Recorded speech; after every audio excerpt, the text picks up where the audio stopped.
And I think we're live. I'm pretty sure. Hello. How are you both? We're finally on. Well, how are Hi, you, Steph? Steph. It's a bit of a lag today, right? A little bit of a lag, yeah, absolutely. Um, but we have finally made it, and I was really excited because I've got both of you here today. Yeah.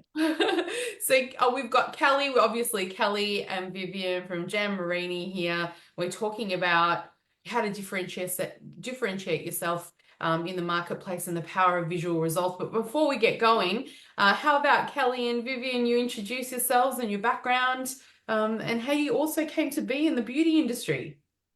Um, I'll go first, Viv, if you Okay. don't mind. Yeah. So, my name is Kelly Micalizzi. I'm the National Sales Manager for Marini Australia, which is a great job that I love very dearly. Well, Steph, when you ask this, you go, how far do you go back? It's Oh. like, how far did I go back? How did I get into the industry? But I think everyone's got a good story. I actually didn't even think this is where I'd be. I did a science degree many years ago, thinking that I'd get more into the healthcare professional medical Mm. side of field, but life happens. And it was actually my mum that said, get into the beauty and skincare industry. So I'd had a long association with skincare because I was burnt by fire as a child. And I'd always gone to see a plastic for many, many years and skincare. So it was mum that said, why don't you do it? So that's how I got into it. Steph, with good old Alabache back in the day, they had training schools right across Australia. We're talking like late 80s, right? So we're not, Um, last decade, last millennium. So anyway, from there I got into education, which was my passion, and then I evolved, as you tend to do, um, through it. But education's been a great background for me. And then I got into account management, and then I really love people development. Like that's one of my big passions. And being a national sales manager or a regional manager and developing people and passing on knowledge, not just to my team, but to clinics. And I think that's what Marini and what we're here today is that's really what our passion's about. So that's sort of my journey in a nutshell, how I ended up in the right spot, which is here at JMSR Australia, which is great. Wow, that's such a good story. And I love it when you get the encouragement from your parents because then it means a world, doesn't it? You Yeah. think, yep, they know me. I am following the right path. So I love that story. And Vivien, we love your story as well. It's very similar to mine. Tell us, how did you get into the industry? Okay. So, uh, nurse, I was an operating room nurse. I tended to specialize in reconstructive surgery, working with plastics a lot. And in any case, I started managing a plastic surgery rooms, and we decided to open a separate entity for treating people who have less serious concerns, sorry, so aesthetic concerns, to get them out of the rooms, which in those days we were seeing a lot of, very ill or, sick babies, children with melanoma, cleft lips and palates, people who have children or who have those kinds of conditions don't want to be at the reception counter with someone who's asking about skincare or Botox or whatever it might be. So Understandable. we opened a separate retail clinic. It was the first one to open, and we needed a skincare range to put in it, and we landed on Jan Marini, and we've been doing the skincare. We've been distributing for Jan Marini for nearly 24 years, and we opened our skin clinic 28 years ago, I think it is now. So we've had a long experience in non-surgical aesthetic medicine, and it's been a great journey. And I have to say that working with Kelly is an absolute thrill because we Thanks, did Viv.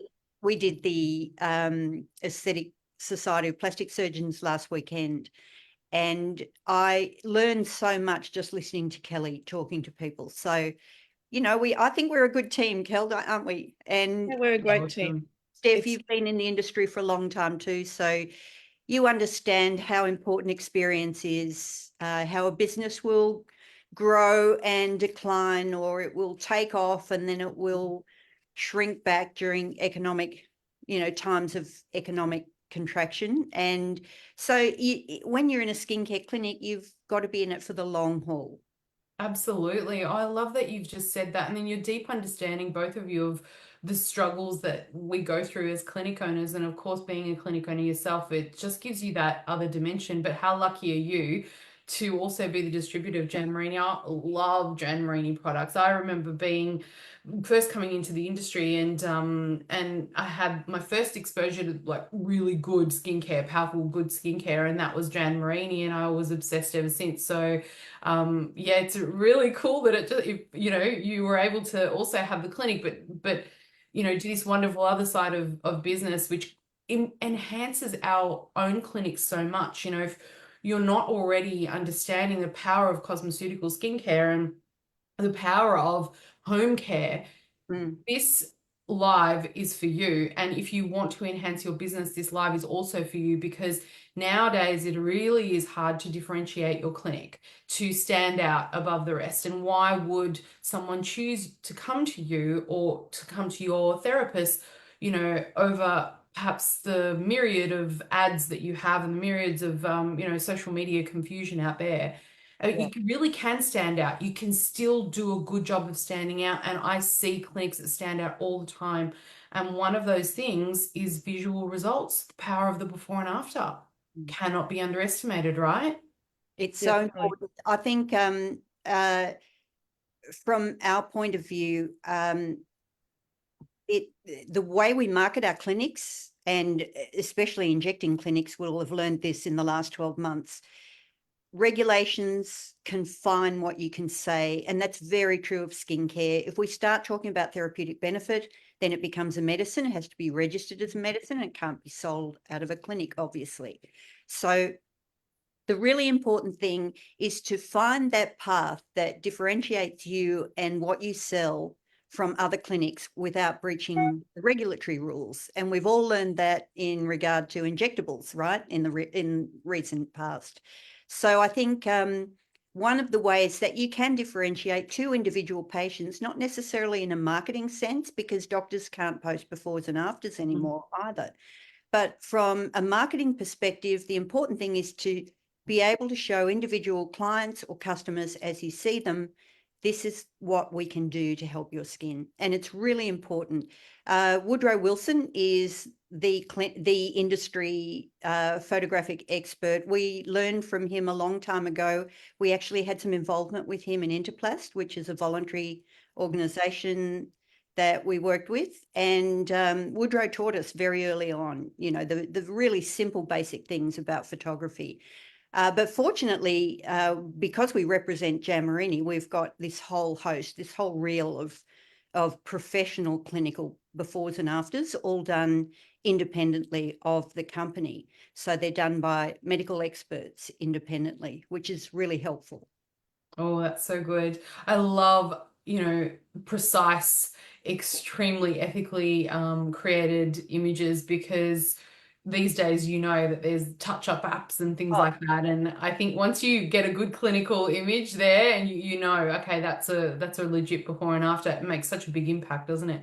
Yeah. Oh, AI is going to change everything in this regard, because, you know, you literally, you go on any of the social media apps and you can see AI images that have been totally, you know, images that have been swapped out, someone else's face. And look, companies have always done that. Skincare companies have always done that to some extent, but now it's going to be much harder to discern with AI. So the important thing for us is that our images are bona fide and that they are all watermarked with the physician's name. So that sort of thing is much harder to replicate, and we watch for it. We've had an experience before where another skincare company has used our images and cropped out the watermarks. So Wow. we're very watchful. We're very conscious that that sort of thing goes on. And we, you know, we have to be diligent about that, but we also have to be able to show our clients and patients within the clinic what we can do for them, not just in terms of skincare, but in terms of treatments that we offer. And Kelly, your experience with before and afters, how do you think we can leverage and build client trust using, you know, visual means? I think it's like when we just introduced ourselves, it was our story, and you said you liked everybody's story. I really feel it's taking them on their own individual journey. So the before and afters, like Viv just said, have become really paramount in our whole selling cycle as a B2B. situation. So even when we, and I know I'm going off topic, but I'll come back, even when we go to the events these days, we don't take a lot of product with us. We take our visuals because they tell a story. And, we're talking to doctors, dermals, or healthcare professionals, and if you go back to the marketing world, it's the story. It's a picture will tell 1,000 words, and you get to the point very quickly. So I think when you're dealing directly with trust with your clients, it's how you get their trust quickly, because we all know at that retail level, and I've stood behind even David Jones counters and Myer counters back in the day. Back in the day, yes. You've got like that 10-second period where you've got to get them to listen to you, theoretically, and that's the trust. And with a picture, straight away, by showing them, you can get their trust pretty quickly.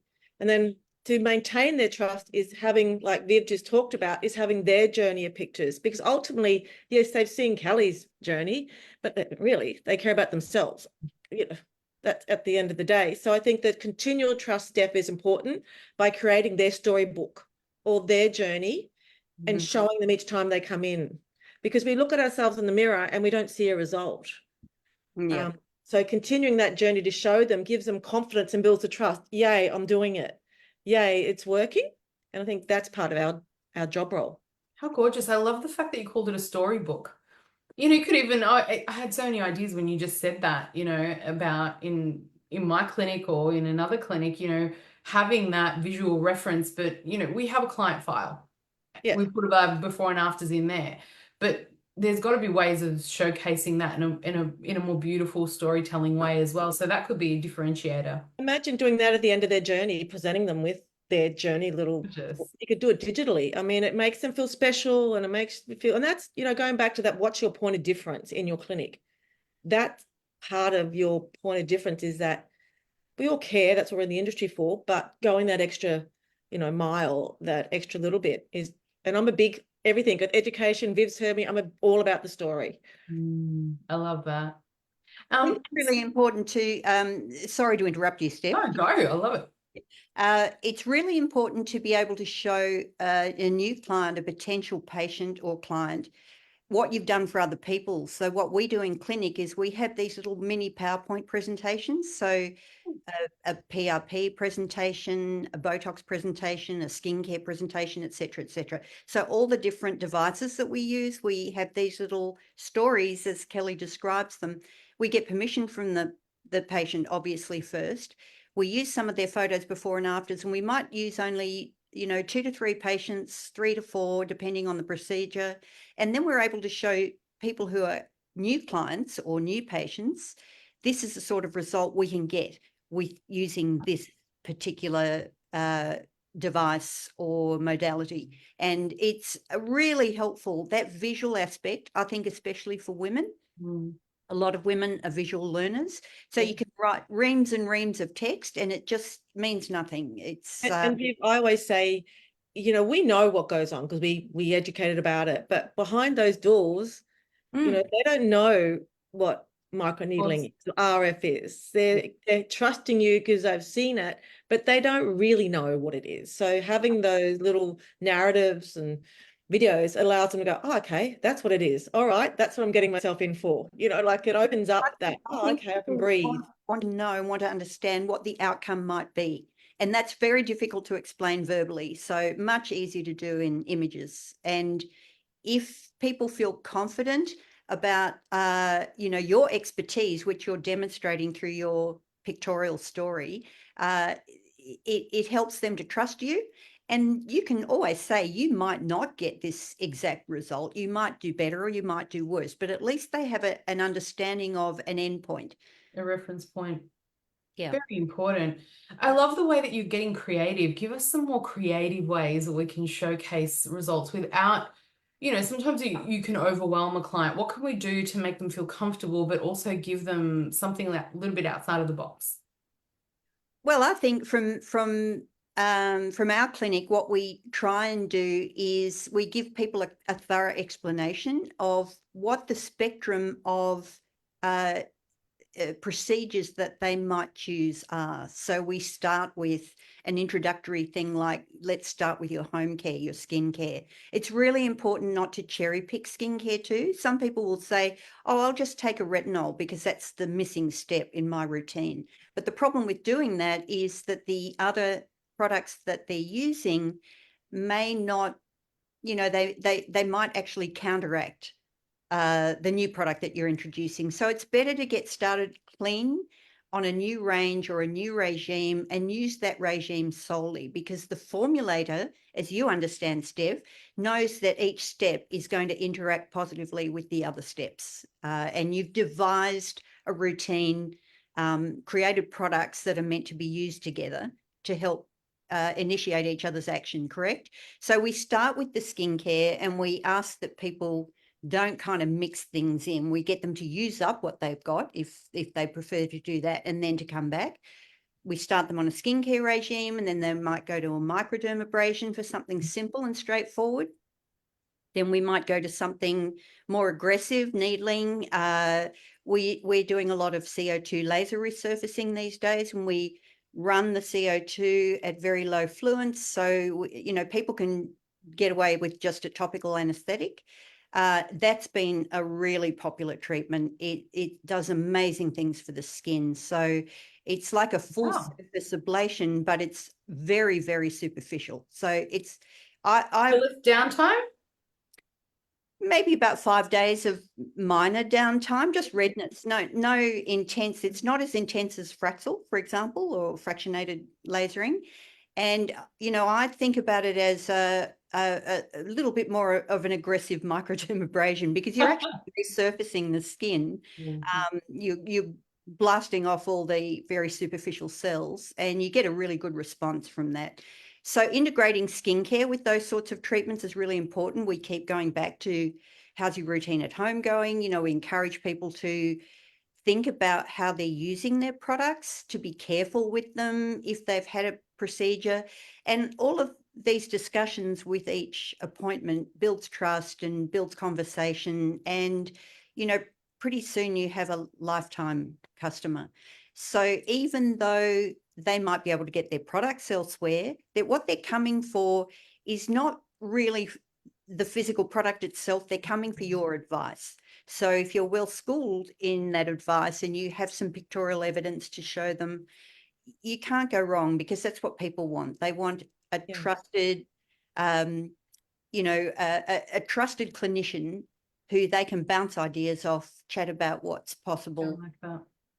And Steph, we've always found like one way without overwhelming the clients is to have subtle messages. So a lookbook, so they can look through it themselves, and we go, oh, I like that result. It's like, going to a hairdresser almost, where they'll flick something through, but subtle messages like a lookbook, like where they can look through themselves without going, oh, I feel like I don't know what I'm doing, or whatever. Yeah. And then that way, if they start asking you the questions, then you're away, and that's half the battle. So I don't think, we go in and out of a lot of clinics, as we all do all the time.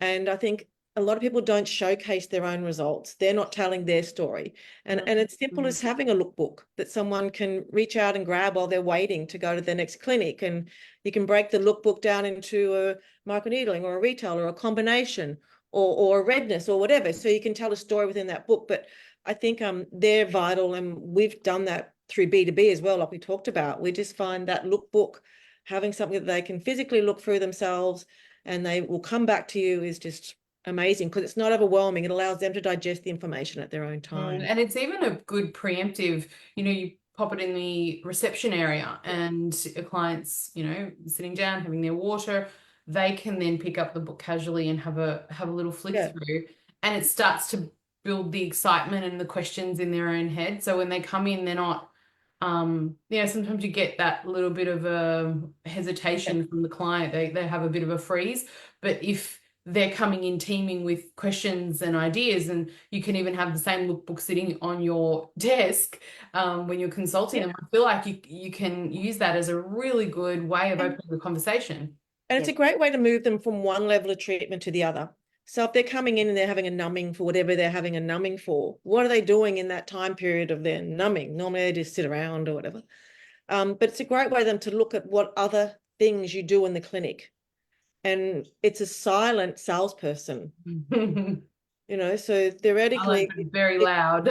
yeah, it's all those subtle messages. I always say to people, they go, we're selling, and I don't call it selling, I call it educating. But if selling was that easy, there wouldn't be 10 million books written about it. Yeah. And one of the prime things is all those subtle messages, your touching point. We've talked about it. I've seen it in the book. I saw it here. And it's all those things that build up the questions and the inquisitiveness in the person to come and ask you about it. It gives them trust to go, oh, all right, I do want to find out about that now. Well, the But I fact want to at my own time. the fact that the patient has come into your clinic in the first place means that they're looking for support and help. Yeah. And they are always going to be a little bit cynical. People are much better informed these days. They read widely. There's so much marketing around these sorts of procedures and treatments. People come in with a preconceived idea of what to expect in some cases, or in a lot of cases. So we find that the most hardened and cynical patient who's coming in really to give us a lecture about what they know, what you're trying to do with them is build a trusting relationship. So you listen to them and what they have to say. It's really important that you listen, and don't just try and do a hard sell. It's about, as Kelly says, education. If you're educating people, they might go away. They might have wasted an hour of your time and you haven't made a cent from those patients or clients. But they will go away and mull that over, and in a big percentage of cases, they will come back, because sometimes the trust takes a while to develop in people's minds. So they might have listened to you, been very cagey about what they'd like to commit to, and every clinic goes through this. So it's a matter of educating, building trust, and showing people that you're confident, you're competent, and that you are there to help them and advise them, not just to empty their wallets. And I think that's a huge thing. I have this discussion with people all the time. So many bad experiences that people have had at particular clinics. And Viv, I like the way you said competent. I mean, that's the thing, like that when you go, even if you go anywhere, if you feel like, just by talking to the language they're using and the signals that they're hearing you, and they're competent in it, straight away, the trust, like it goes from 0 to 100 very, very quickly. So you've got to know your stuff. And I think that takes away from them being so overwhelmed, just the fact that they've asked a question and you've answered it. Yes, exactly. And I think, like, you go to a hairdresser and you say, I want, if I took in a picture of you, Steph, and said, I want this hair, the hairdresser is going to say to me, you don't have enough hair to have that hair, right? So I think you take the advice of your hairdresser on what sort of hairstyles are going to suit you. And I think that kind of that culture is permeating skin management as well these days, where people are much more they're much more open to having an explanation and then considering that explanation and then, opting for whichever treatment. As I said before, the spectrum is really important. I think it's important to tell people, not, okay, we need to do a RF microneedling on you, that's going to fix you. It's important to give people the options and give them the prices so that you have financial consent. That's a really important aspect of it. And then describe what each of the treatments might achieve for that patient. And then you can show your little visuals, your little PowerPoints, and say, these are the sorts of results we can get with this treatment. And all of that, it helps it just builds confidence. It builds confidence for the practitioner in the patient sitting in front of them, and vice versa. Very important, I think. Yeah.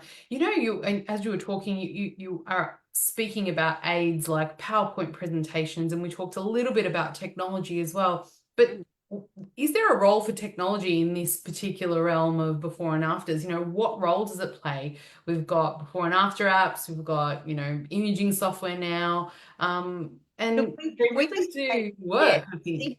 They're brilliant. There's so many great formats that you can present this stuff in. We just use an iPad and you know, a PowerPoint document, basically, which is a PDF in an iPad. So, and we just flick through. We've got them all filed. We can just open it up with the iPad in the treatment room, show the patients what they might expect in terms of downtime, cost, results. All those sorts of things can be explained in half a dozen slides. And I think it's really helpful for people, because a lot of people are really unsure. They want to come in with sun damaged, tired, dull skin and walk out with glass skin, but it doesn't happen like that. So we have to educate them on the process of achieving beautiful skin.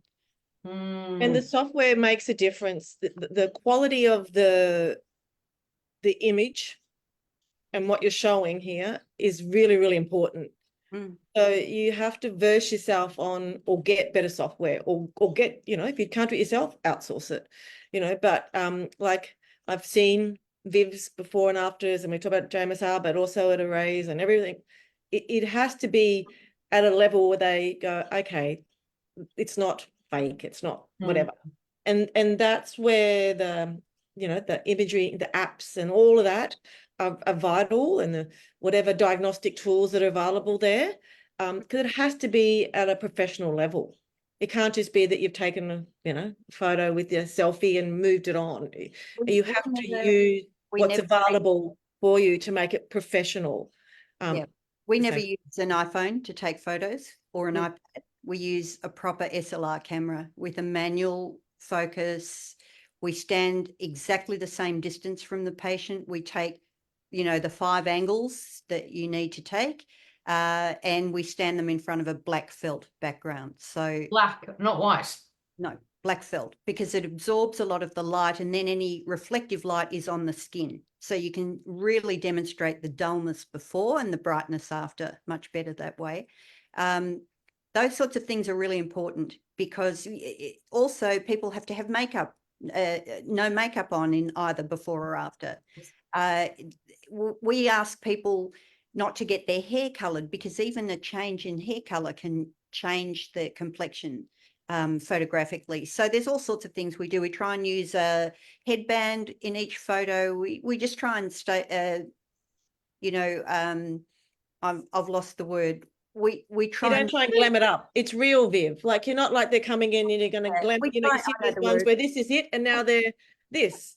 I look on Instagram and they've had their hair done, their makeup. No glam photography. Got it. Yeah. You know what I mean? Like, before they come in, they're just looking like, oh, I hate my skin. And then they come in after, I love my skin, but they've got makeup and they've got their hair done because they're happy. Like, that's good. That shows they're reflective of the result is a good result. But you can't really put that in. No, that can't be an after photo, a full face of makeup when the before is no makeup, and you see that all the time. That's just everywhere, and it's immediately appealing, but when you stop and think about it, it's actually quite misleading. So you have to standardize as far as possible your photography, and it's not difficult. It's just part of the routine. In the consultation, that's what we do. It's part of the consult. Do you have a few steps that everyone listening can follow? Because I know lots of people these days, because iPhones are getting so good, are using their iPhones as the camera. If they don't have enough money to purchase, or enough funds to purchase an SLR, you could start with even just a basic room setup, the black screen in the back, and write a protocol out for yourself to follow every time, right? Yes, just teach your team, write yourself a protocol, teach your team, and follow it really exactly. We still, after 28 years, some of our team, if they're in a hurry or the light's not good, or sometimes the photos don't always work, but don't despair. Just try better next time, or try harder next time. Right? You can have a designated space. Like, you need a space set up. Yes, you can't be like, oh, like, I've got to pull down the screen and set up this, because time's important. Your time, their time, you've got to have a designated space. So that is part of the protocol. Step 1, they sign in for that, the form. Step 2, the room's already set up. You've got that dedicated space. We don't have a dedicated space for photography. Our dedicated space is the back of each door in each clinic. Well, that's a good advice. That's a dedicated space, isn't it? Yeah. It's still what you do, though. It's still your protocol. They know exactly where to go. So you do it may not be a designated space, but it is a space where they It's know it. So standard, it's part of the it's protocol. standard, yes, yeah. So the back of each door is a black felt screen. It's just Wow. mounted on a frame. It's so simple and hung on the door. And when you zoom in on that face, it's going to be black around them. So in the background. Brilliant. Yeah, and it's so simple to do. And then the other important thing, you can use an iPhone if you know, an SLR camera is really Wow. they're not very expensive these days because No, nobody they're not, are they? know. They're And not. we can adjust the focus manually. We like to be able to do that because sometimes we want to focus on you know, a spot on a cheek, for example, or an eyelid or whatever it might be. So we'd take a general photo and then a photo that's specifically focused on a target. iPhones will do that, but not as exactly as a manual focus adjustment on an SLR. However, if I've got a very old iPhone, so I'm not really aware of the capabilities of the new one, but The new ones are a bit scary, to be honest. I don't even like taking photos on the new ones because you see every single pore. well, that's good. That's Oh. great. That's what you want, because you No, I want mean, you know, selfies on the new ones can be a little bit frightening. we need the zoom filters on the new iPhones, don't we? In any case, taking them with an iPhone is fine as long as your procedure is standard. You stand exactly the same number of steps away from the patient each time. You have the same lighting available. And we have a rule, we only ever take flash photography. We use a medical ring flash, which is a ring that sits around the lens so that it lights, the light is diffuse, but it's not targeting any, it's not, you know, it's not on any specific aspect of the face. It's going to light up the whole face or the whole head.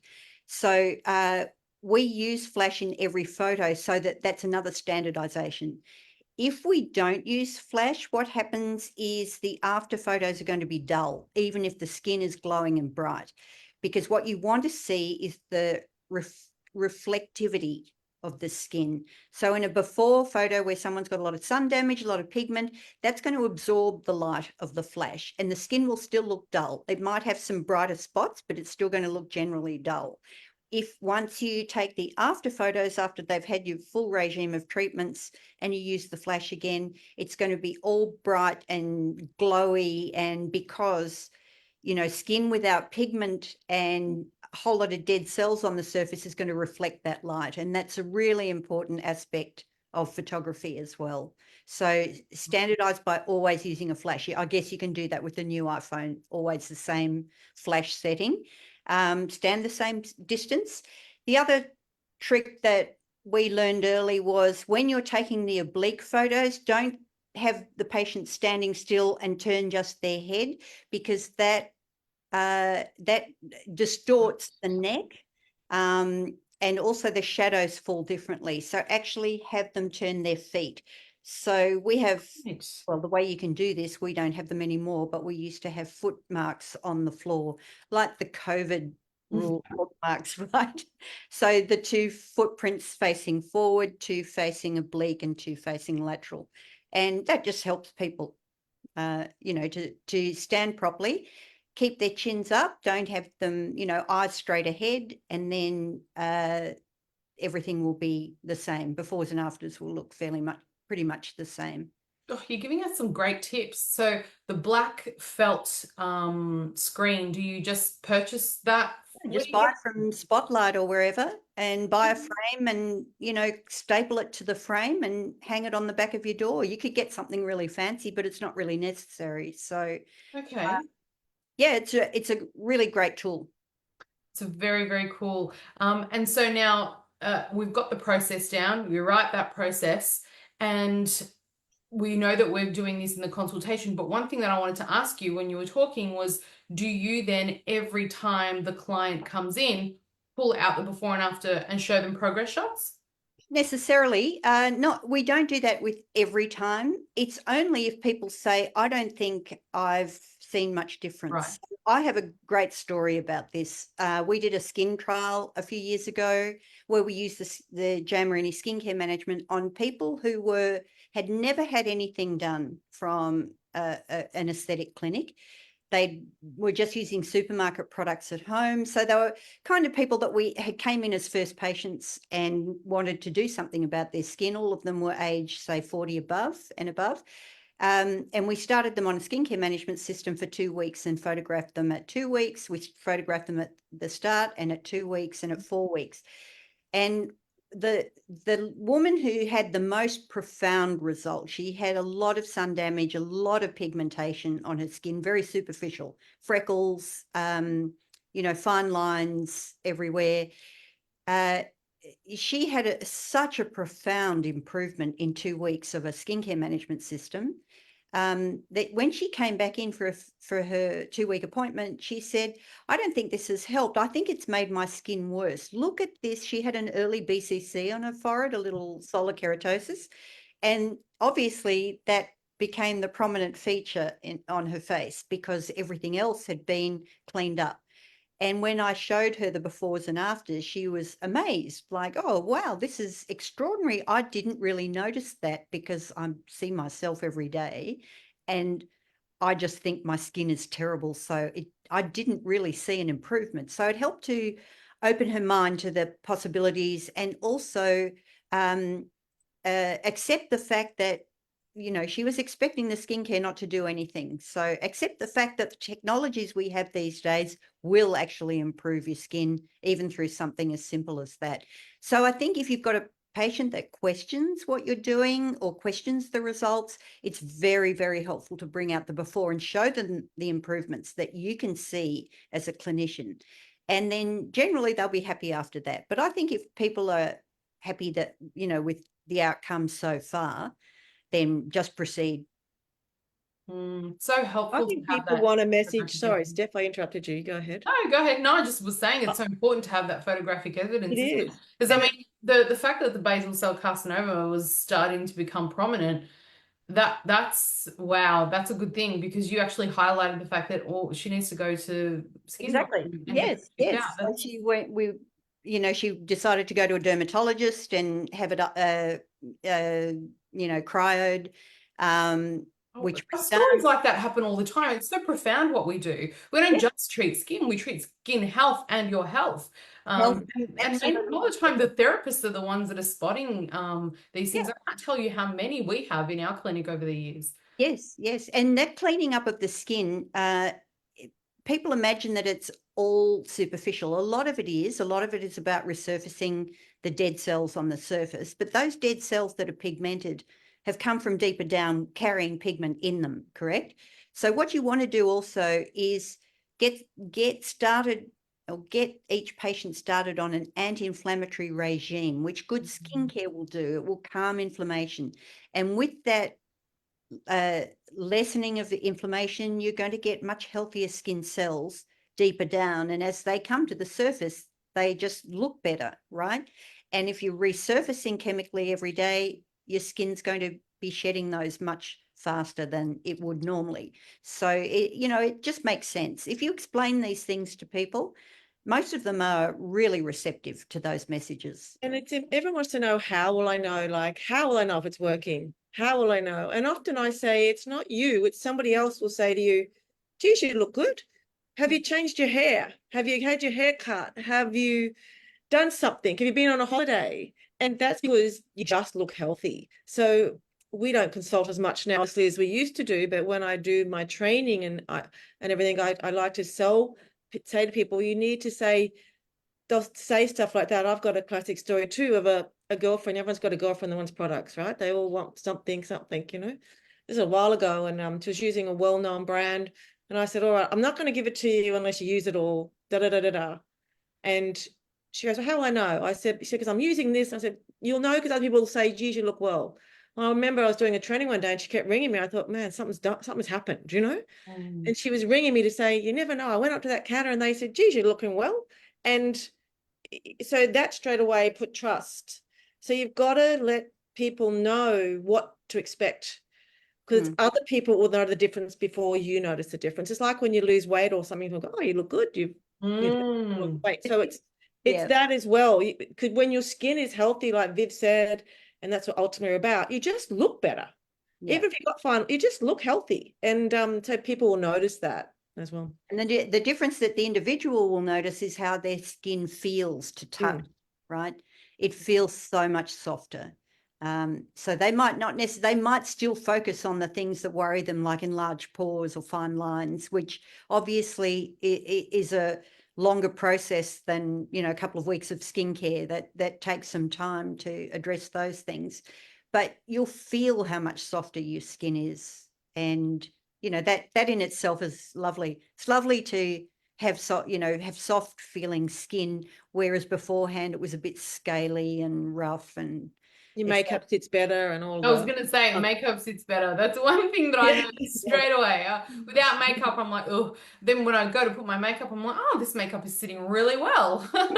It's because of the treatment or because of the skincare that you're using.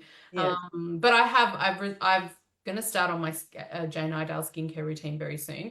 I've had Reduran recently, everyone, so I haven't started yet, but I'm gonna be starting on it, and I'm so excited because I remember the dramatic results that I got last time I used it. So.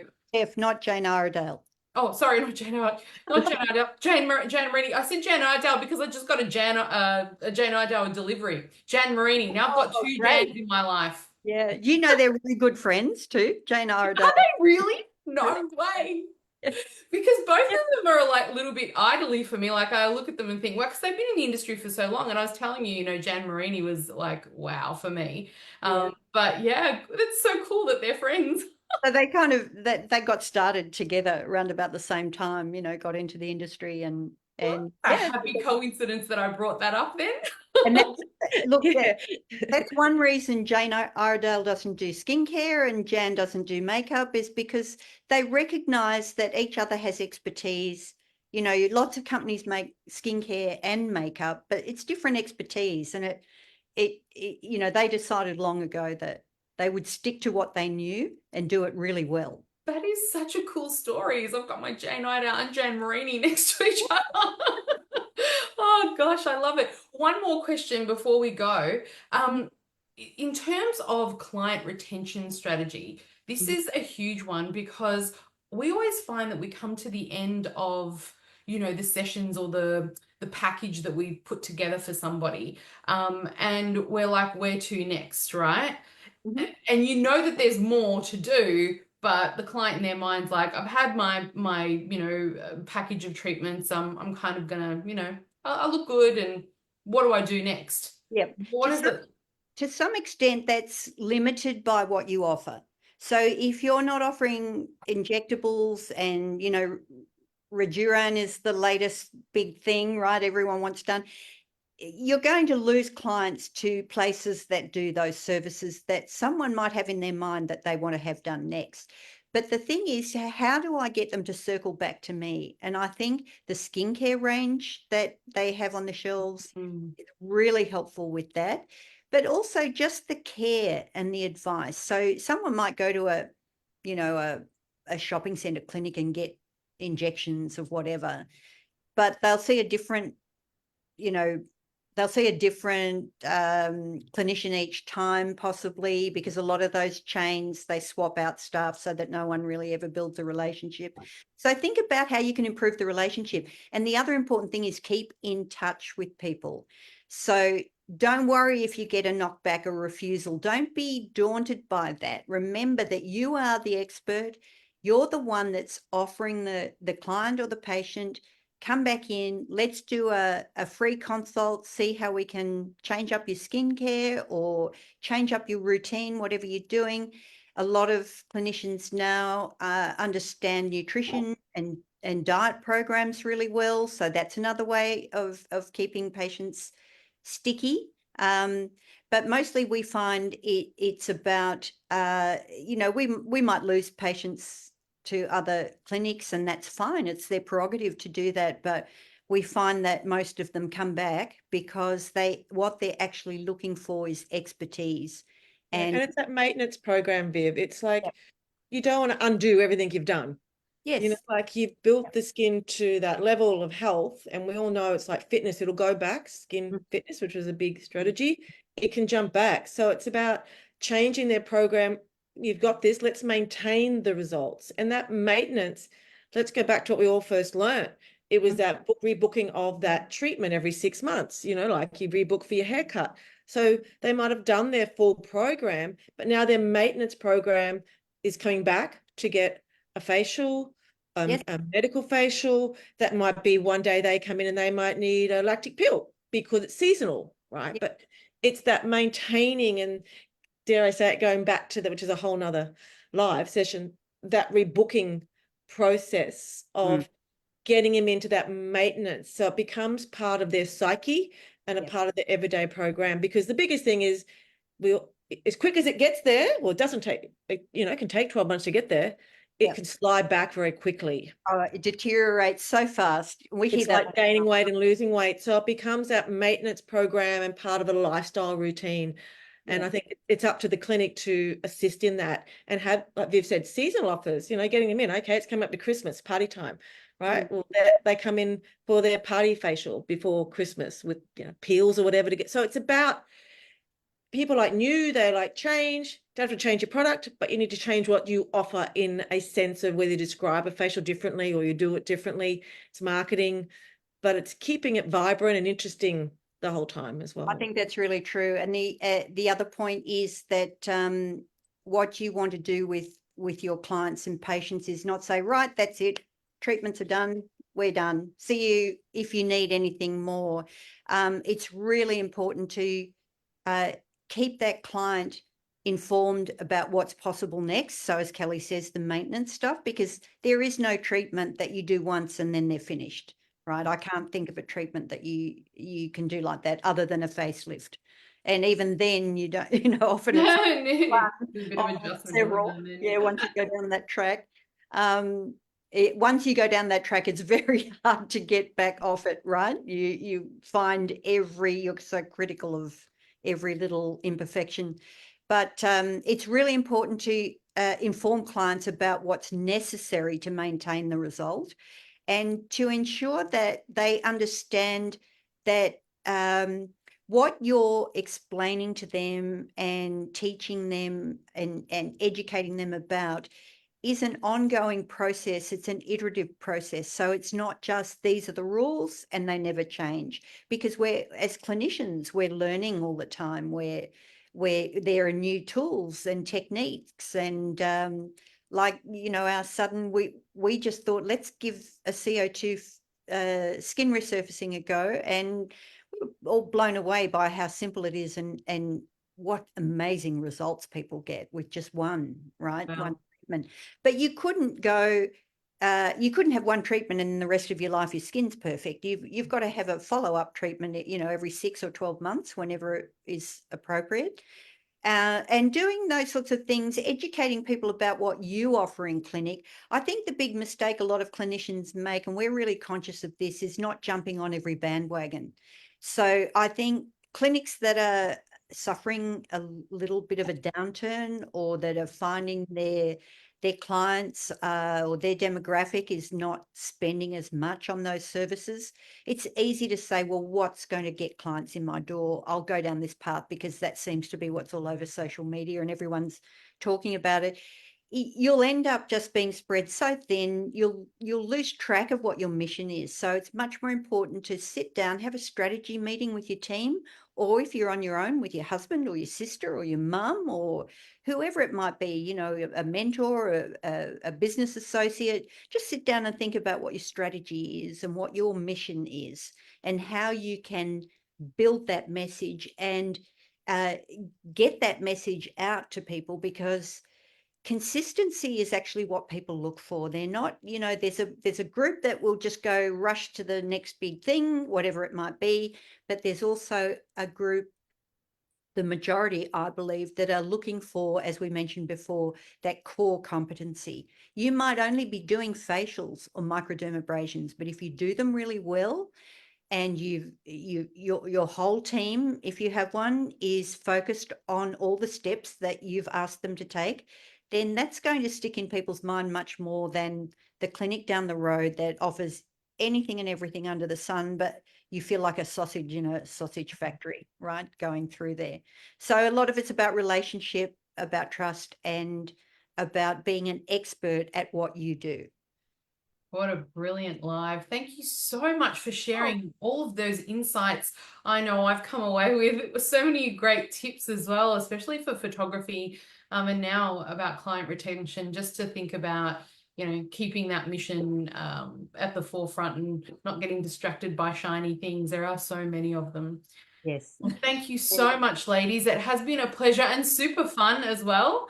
Please come and join us again. You got to have fun, Steph. That's all part of it. But when we're always available to you, Steph, because we just love this. We love chatting with you. It's such a great organisation. Really thrilled for what you've achieved and how much support you offer to this industry. I think it's fantastic. Thank you. And thank you so much for being incredible members of ABIC. You know, I always say on every live that it's because of the support of our members, our supplier members, that our, you know, industry members get so many incredible benefits as well. You know, you guys subsidize HR support and all the facilitator support, all the wonderful things that we do with certification and also representation to government. We're talking about skin today because that's what we love and that's what our careers are. But behind the scenes, you know, there's so much work to be done for our industry. So I thank you so much for supporting that cause, because it's always churning away in the background. Thank you. And thank you for your support for us too. Thank you so much. All right. Bye, everyone. Thanks.